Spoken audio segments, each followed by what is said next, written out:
एक राजा था जिसका नाम रामधन था। उनके जीवन में सभी सुखी थे। राज्य का काम काज भी ऐसे आराम से चल रहा था। राजा के नैतिक गुणों के कारण प्रजा भी बहुत प्रसन्न थी और जिस राज्य में प्रजा खुश रहती है वहाँ की आर्थिक व्यवस्था भी दुरुस्त होती है। इस प्रकार हर क्षेत्र में राजा का प्रभाव अच्छा था।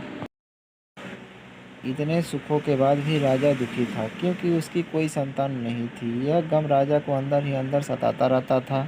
प्रजा को भी इस बात का बहुत दुख था। वर्षों के बाद राजा की यह मुराद पूरी हुई और उसे एक पुत्र की प्राप्ति हुई। पूरे नगर में कई दिनों तक जश्न मना।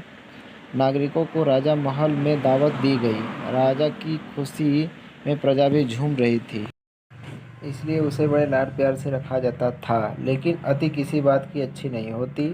अधिक लाड से नंदन सिंह को बहुत बिगाड़ दिया था। बचपन में तो नंदन की सभी बातें दिल को लुभाती थी, पर बड़े होते होते यही बातें बदतमीजी लगने लगती। नंदन बहुत ज़्यादा जिद्दी हो गया था। उसके मन में अहंकार आ गया था। वो चाहता था कि प्रशंसा करे और उसकी बात न सुनने पर वो कोलाहल मचाता था।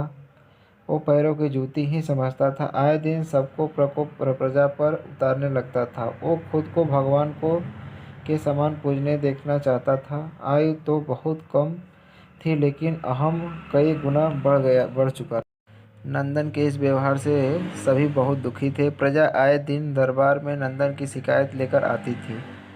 इसके कारण राजा का सिर लज्जत से झुक जाता था। यह एक गंभीर विषय बन चुका था। एक दिन राजा ने सभी खास दरबारियों एवं मंत्रियों को सभा बुलाई और उसने अपने दिल की बात कही कि वे राजकुमार के इस व्यवहार से अत्यंत दुखी है। राजकुमार इस राज्य का भविष्य है। अगर उनका व्यवहार यही रहा तो राज्य की खुशहाली चंद दिनों में ही जाती रहेगी।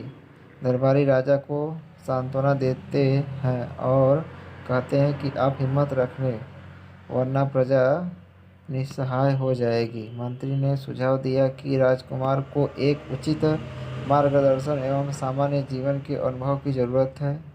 आप उन्हें गुरु राधागुप्त के आश्रम भेज दीजिए। सुना है वहाँ के वहाँ से जानवर भी इंसान बनकर निकलते हैं। यह बात राजा को पसंद आई। उसने नंदन को गुरु जी